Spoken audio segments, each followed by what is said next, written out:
दोस्तों नमस्कार। S N glory YouTube channel में एक बार फिर से आपका स्वागत है। सीटीईटी परीक्षा जो जुलाई माह में प्रस्तावित है, उसमें प्राथमिक स्तर के गणित में जो बार बार पूछे जाने वाले प्रश्नों की श्रृंखला है, उसको लेकर के हम आए हैं। तो जो बार बार पूछे जाने वाले प्रश्न हैं, वो कौन से प्रश्न हैं और जो यूपीटीईटी और सीटीईटी में जो भिन्नता है, आप देखेंगे कि जो यूपीटीईटी के प्रश्न होते हैं वो कॉम्पिटिटिव टाइप के होते हैं और जो सीटीईटी के मैथ के प्रश्न होते हैं वो एकदम बेसिक स्तर के होते हैं, एक जैसे ही आते हैं हर वर्ष। तो अगर आपको सीटीईटी में अच्छे अंक लाने हैं और ख़ासकर मैथमेटिक्स में अच्छे अंक लाने हैं, तो आप जो पुराने पेपर हैं उनको सॉल्व करने का प्रयास करें। तो उन्हीं जो पुराने पेपर हैं, वो एक जैसे जो प्रश्न आते हैं, उन्हीं को लेकर के आज 15 प्रश्नों पे चर्चा होगी। तो आइए देखते हैं वो 15 प्रश्न कौन है जिससे मिलते जुलते प्रश्न हर साल आते हैं। तो पहला प्रश्न जो यहाँ है वह है कि वह संख्या जो 1 से 10 तक, वह संख्या जो 1 से 10 दोनों सम्मिलित, यानी 1 से 10 तक और उसमें दोनों सम्मिलित हैं, तक सभी संख्याओं से विभाज्य होगी, निम्न है। तो इसमें पूछने का मतलब इसका है कि 1 से 10 तक की संख्याओं से विभाजित होने वाली कौन सी संख्या है, जो नीचे ऑप्शन में आपको दिया गया है। तो 1 से 10 तक की विभाजित होने वाली संख्या वही होगी जो 1 से 10 तक की संख्याओं का एलसीएम होगी, लघुत्तम समापवर्त होगा। तो देखते हैं कि 1 से 10 तक की संख्याओं का लघुत्तम समापवर्त क्या होगा। तो जब 1 से 10 तक की संख्याओं का आप एलसीएम निकालेंगे तो यहाँ उत्तर आ जाएगा 2520। उत्तर आ जाएगा यहाँ 2520। 1 से 10 तक की संख्याओं का आप एलसीएम निकाल लीजिए और जो एलसीएम आएगा वही अभीष्ट उत्तर होगा। तो 1 से 10 तक की संख्याओं का एलसीएम होगा 2520। और यह प्रश्न आपके यूपीटीईटी और सीटीईटी में भी पूछा जा चुका है। तो ये इम्पोर्टेंट क्वेश्चन है, ध्यान दीजिएगा। 1 से 10 तक की संख्याओं का एलसीएम निकाल करके जो आएगा वही इसका आंसर होगा। तो इसका अभीष्ट उत्तर हो गया 2520। नेक्स्ट देखते हैं। तो दूसरे में कह रहा है कि 3 ब्रांड ABC के पेन क्रमशः 10, 12 और 24 के पैकेटों में उपलब्ध हैं। यानी कि जो पैकेट है, जो ए प्रकार का है, बी प्रकार का है और सी प्रकार का है। एक में ए वाले में 10 पेन आते हैं, बी वाले में 12 पेन आता है और सी वाले में 24 पेन आता है। तो इस प्रकार से 3 प्रकार के ABC पैकेट हैं। ए वाले पैकेट में 10 पेन, बी वाले पैकेट में 12 पेन, सी वाले पैकेट में 24 पेन आता है। यदि एक दुकानदार को तीनों प्रकार के पेन समान संख्या में खरीदने हैं तो उसके द्वारा खरीदे जाने वाले पैकेटों की न्यूनतम संख्या क्या होगी। तो यहाँ पे जो न्यूनतम संख्या यानी वह छोटी से छोटी संख्या कौन है जिनमें वह पैकेटों में खरीदे। तो आप 10, 12 और 24 का एलसीएम निकाल लीजिए और 10, 12 और 24 का जो एलसीएम आएगा, 10, 12, 24 का आप निकाल लीजिए एलसीएम और इसका जो एलसीएम आएगा वो आएगा 120। एलसीएम जो आएगा वो आएगा 120। अब जो 10 पेन वाला पैकेट है, जो 10 पेन वाला पैकेट है,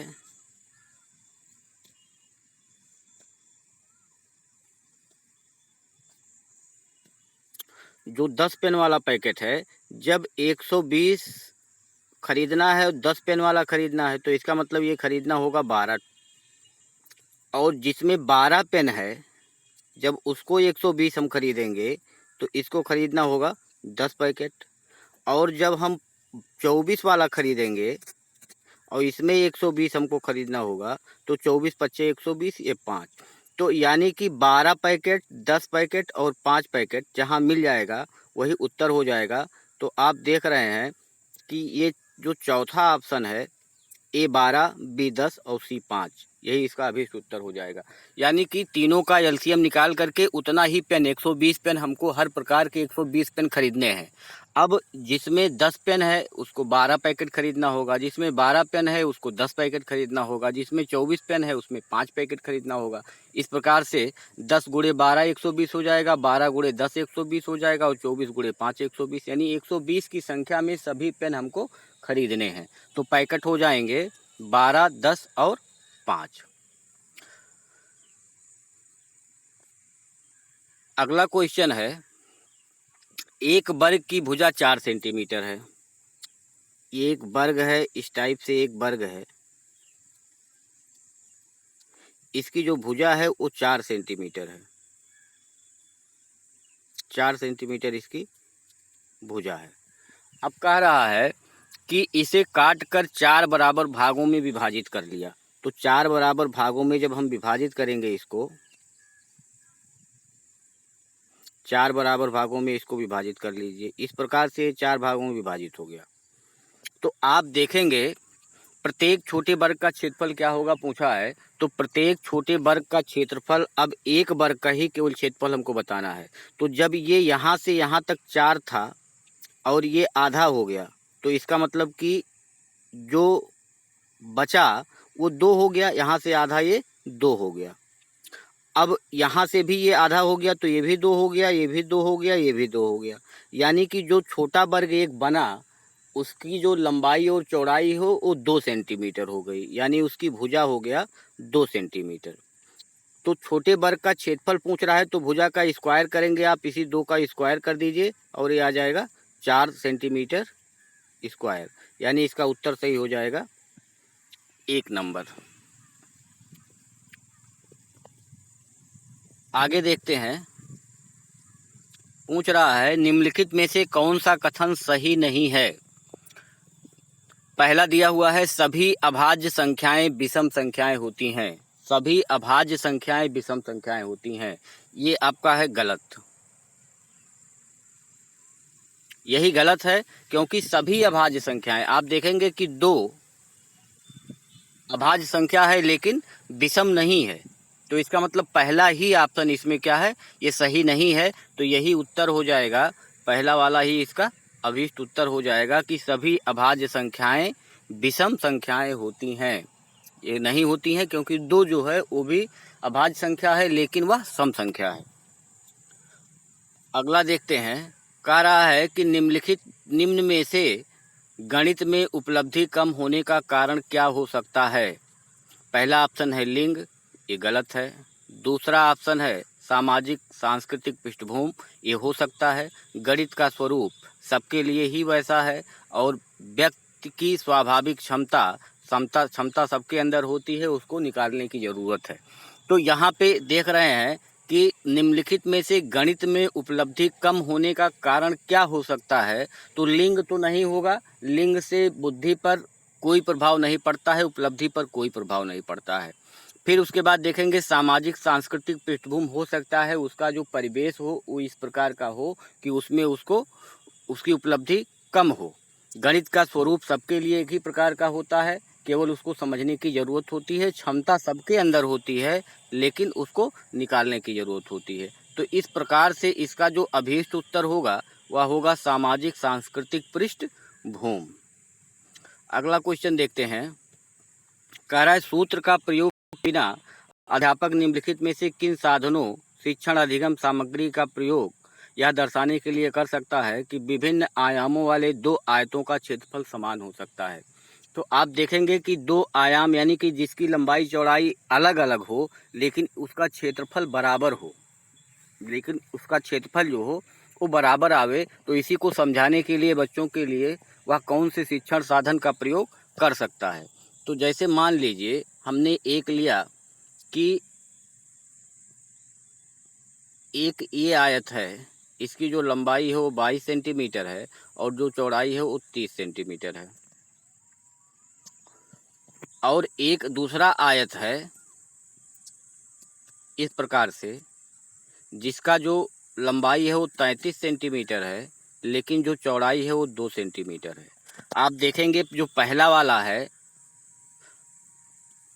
वाला जो है आयत, उसका भी 33 दूनी 22 तियां 66 वर्ग सेंटीमीटर उसका भी आएगा, और जो दूसरा वाला है 33 दूनी 66 वर्ग सेंटीमीटर उसका भी आएगा। दोनों के आयाम अलग अलग हैं, एक की लंबाई 22 है, दूसरे की लंबाई 33 है, एक की चौड़ाई 3 है, दूसरे की चौड़ाई 2 है। दोनों के आयाम अलग अलग हैं, लेकिन उसका जो क्षेत्रफल है वो बराबर आ रहा है। तो इसी चीज़ को हमको समझाना है, तो सबसे पहले तो हम ग्राफ पेपर पे इस चीज़ को समझा सकते हैं, पहला।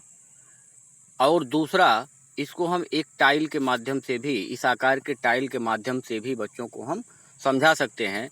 तो जो इसका स्पष्ट और सही ऑप्शन होगा वह ऑप्शन होगा बी और डी, यानी कि दूसरा, बी और डी, दूसरा ऑप्शन इसका सही हो जाएगा। अगला क्वेश्चन देखते हैं। एनसीएफ राष्ट्रीय पाठ्यचर्या 2005 के अनुसार निम्नलिखित में से कौन से विषय प्राथमिक विद्यालय में गणित पाठ्यक्रम का भाग नहीं है? चौपड़ ये तो है, सममित ये भी है, प्रतिरूप ये भी है, अनुपात और समानुपात ये एनसीएफ 2005 के अनुसार प्राथमिक स्तर की गणित की पाठ्यचर्या में शामिल नहीं है। तो इसका राइट ऑप्शन हो जाएगा 4 अनुपात। अगला क्वेश्चन देखते हैं। गणित के प्राथमिक पाठ्यक्रम में प्रतिचित्रण का परिचय देने का मुख्य प्रयोजन है। प्रतिचित्रण का जो मुख्य प्रयोजन है, प्रतिचित्रण का परिचय देने का मुख्य प्रयोजन क्या है, यानी प्रतिचित्रण को हम बच्चों को क्यों समझाते हैं, क्यों बताते हैं? तो पहला है त्रिविमीय विचार क्षमता को प्रोत्साहित देना, ये पहला ऑप्शन सही है। आनुपातिक विवेचन को प्रोत्साहित करना, विषय को सरल और रुचिकर बनाना, संख्याओं की नीरसता को समाप्त करना। तो इसमें जो सही ऑप्शन होगा वो बी और सी, यानी कि आनुपातिक विवेचन को प्रोत्साहन देना और विषय को सरल और रुचिकर बनाना, ये बी और सी इसके सही ऑप्शन होंगे। अगला देखते हैं। कक्षा सेकंड के छात्रों को 44 लिखने के लिए कहा, तो कुछ ने 404 लिखा। अध्यापक के रूप में आप इसको कैसे संबोधित करेंगे? इसमें जो 4 ऑप्शन दिए गए हैं, पहला ऑप्शन उनके कापियों में सही उत्तर लिखेंगे, तो बिना समझाए सही उत्तर लिखने से कोई फायदा नहीं है। उन्हें मूर्त पदार्थ से विनिमय नियम समझाएंगे, इसको देखते हैं ये सही हो सकता है। उसके बाद तीसरा है, उनको उस समूह में रखेंगे जिसने सही लिखा है, तो क्यों समूह में रखेंगे जो सही लिखा है, ये भी गलत है। उसके बाद उन्हें सही उत्तर प्राप्त करने के लिए कहेंगे, तो बिना समझाए फिर से वो सही उत्तर कहाँ से प्राप्त करेंगे, यानी कि ये भी गलत है। तो इसका जो सही ऑप्शन हो गया वह उन्हें मूर्त पदार्थ से विनिमय नियम समझाएंगे, या इसका सही उत्तर हो गया। अगला देखते हैं। एक 180 सेंटीमीटर लंबी तार को एक आयत का रूप दिया गया है, यानी कि एक 180 सेंटीमीटर ये तार है। इसको जब आयत का रूप देंगे तो ये इस रूप में हो जाएगा। आयत का रूप इसको दे दिए तो इस रूप में ये हो गया। यदि आयत की चौड़ाई 30 सेंटीमीटर है, तो इसका अगर ये चौड़ाई 30 सेंटीमीटर है, तो ये भी चौड़ाई 30 सेंटीमीटर होगा, यानी दोनों मिला के 30-30 60 सेंटीमीटर हो गया। और टोटल जो तार की लंबाई थी वह 180 थी, तो 180 में से 60 आप माइनस कर दीजिए, तो ये बच जाएगा 120। और ये जो 120 बचेगा उसमें दो लंबाई, एक ये वाली लंबाई, एक ये वाली लंबाई शामिल है, यानी 120 में दो लंबाई बराबर बराबर है। तो इसका जो उत्तर हो जाएगा वह हो जाएगा 120 बटा 2, ये हो जाएगा 60, यानी इसका सही उत्तर हो जाएगा 60 सेंटीमीटर। अगला देखते हैं। एक रेलगाड़ी दिल्ली से 29 अगस्त 2019 को 16:30 बजे प्रस्थान करती है और अपने गंतव्य पर 31 अगस्त को 8:45 बजे पहुंचती है। इस यात्रा का कुल समय पूछ रहा है। तो आप इसको ऐसे समझिए कि जब रात में 12 बजे ये 00 सब हो जाता है, सब 00 हो जाता है। तो उसके बाद 1 2 3 4 इधर से चलता है और AM हो जाता है। तो इस जब 16:30 का मतलब ये हो गया कि ये जो रेलगाड़ी चली वो 4:30 पे दिन में चली। तो 4:30 पे अगर दिन में चली तो उस दिन लास्ट में 24, 12 बजे का मतलब 11:59 के बाद 24, यानी कि जो 24 बजे में से इसको घटा दीजिए अगर, तो हमको पता चल जाएगा कि 29 तारीख को यह कितने घंटे चली।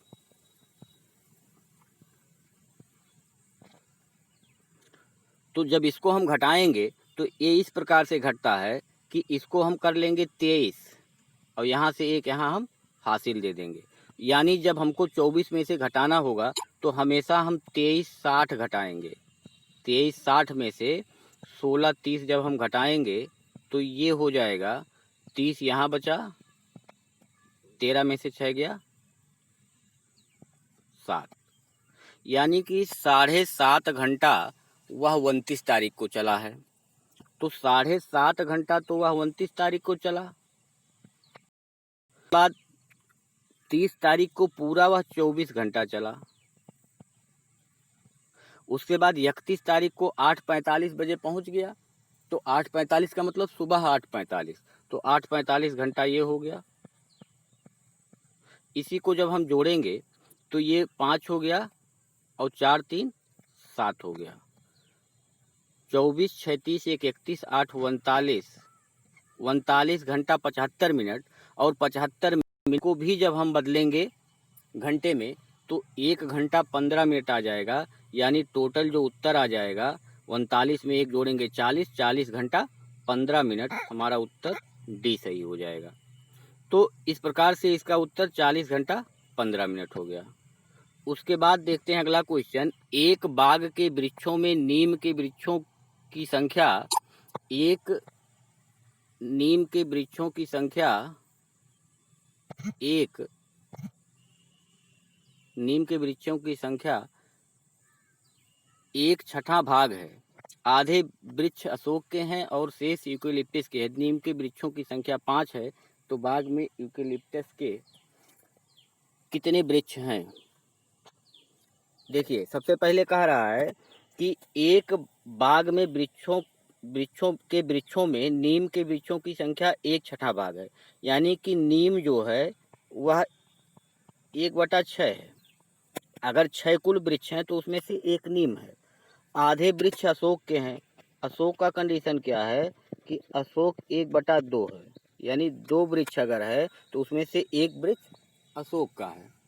फिर कह रहा है और शेष यूकेलिप्टस के हैं। शेष जो बचे वो यूकेलिप्टस के हैं।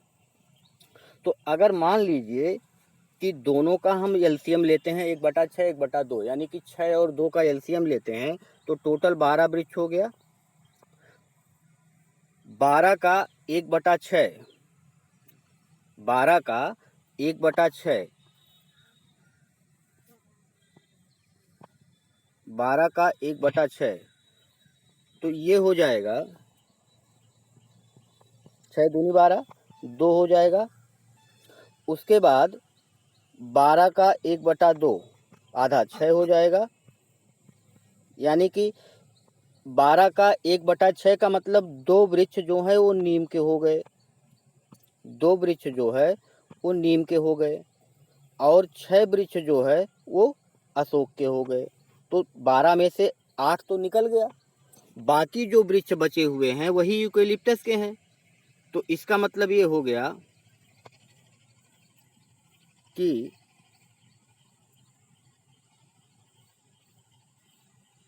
फिर से एक बार देखते हैं।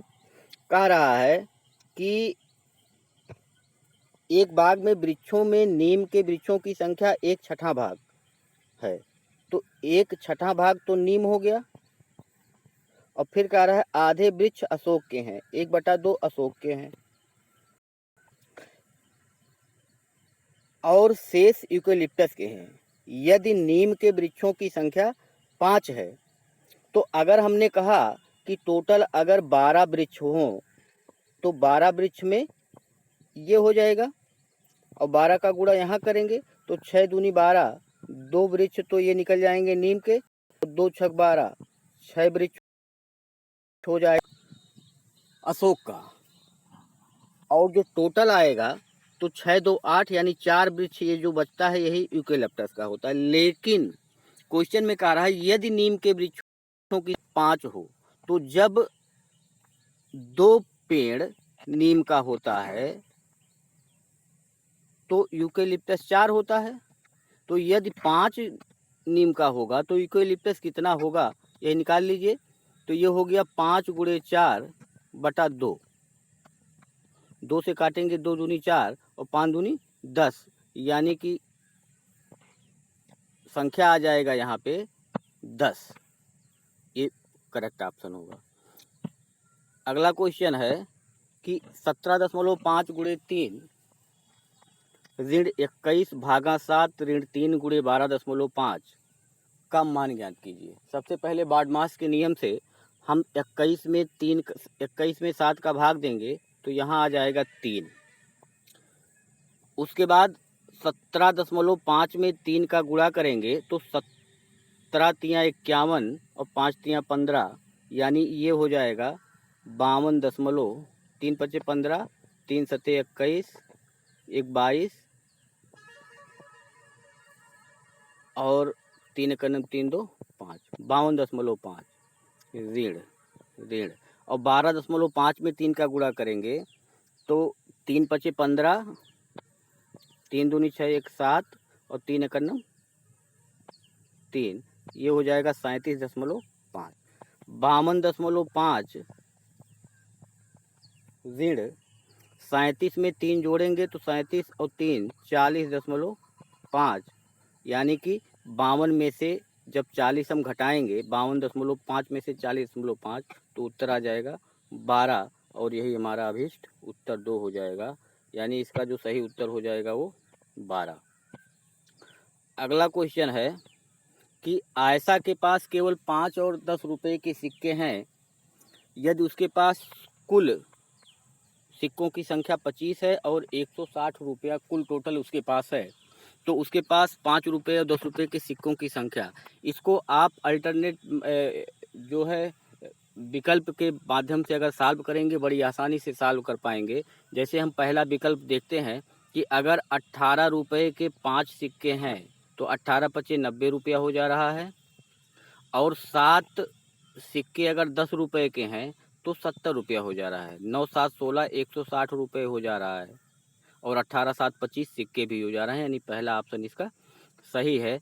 तो इस प्रकार से ये आपके 15 क्वेश्चन जो बार बार आते हैं इसी टाइप के क्वेश्चन ये थे। अगर आपको वीडियो अच्छा लगा हो तो वीडियो को लाइक और शेयर ज़रूर करिए। नमस्कार, धन्यवाद।